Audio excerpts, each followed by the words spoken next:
বিসমিল্লাহির রহমানির রহিম। সাকুয়া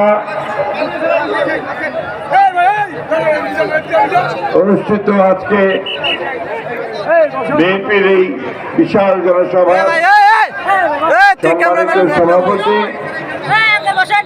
আমার অত্যন্ত প্রিয় ছোট ভাই, দীর্ঘ 6 বছর ধরে আপনাদের এই অঞ্চলে বাড়িতে বাড়িতে ঘুরে, রাস্তায় রাস্তায় ঘুরে আপনাদের কাছে প্রেসিডেন্ট জিয়া রহমানের যে আদর্শ, সেই আদর্শ পৌঁছে দেওয়ার চেষ্টা করেছে। বেগম খালেদা জিয়ার যে বার্তা, সেই বার্তা পৌঁছে দেওয়ার চেষ্টা করেছে।